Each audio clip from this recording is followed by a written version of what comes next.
పోరాటం ఎంతవరకు తీసుకెళ్ళవచ్చు? ఇది ఖచ్చితంగా పలాస జిల్లా సాధించే వరకు పోరాటం ఉంటుంది సార్.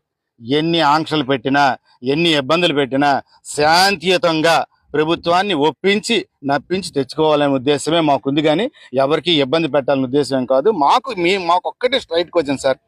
29 జిల్లాలు మీరు చేస్తున్నారు. 29 జిల్లాల్లో 28 జిల్లాలు 12ని 28 జిల్లాలు చేశారు. మా ఒక్క జిల్లా ఏం అన్యాయం చేసిందని అంటున్నాను సార్. నా క్వశ్చన్ ఇది ఒకటే, స్ట్రైట్ క్వశ్చన్ ఇదే సార్. 29 జిల్లాలు ఇప్పుడు ఇంచుమించు అయిపోయి అంటున్నారు కదా. 29లో 12 జిల్లాలనే 28 చేశారు. మా ఒక్క శ్రీకాకుళం చేయడానికి మీకు ఏంటి అభ్యంతరం? మాకు ఎందుకు ఇంకా అంటే మేము మళ్ళీ విజయవాడలో కూడా ఇంట్లో పని చేసుకోవాలా, అక్కడ కార్ డ్రైవింగ్లు చేసుకోవాలా, ఇల్లు కట్టుకోవాలండి. హైదరాబాద్లో అలాగే ఉంది.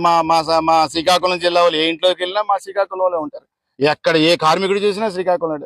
అక్కడ హఠాత్తుగా చనిపోతే 10 రూపాయలు కాదు కదా ఆ బాడీ తీసి పంపించాడు. ఎన్ని ఇబ్బందులు జరుగుతున్నాయి సార్. ఇంకే అన్నాలి సార్. 75 ఏళ్ళుగా వెనకబడి ఉంది ఈ ప్రాంతం. మేము ఎప్పుడు డెవలప్ అవుతాం?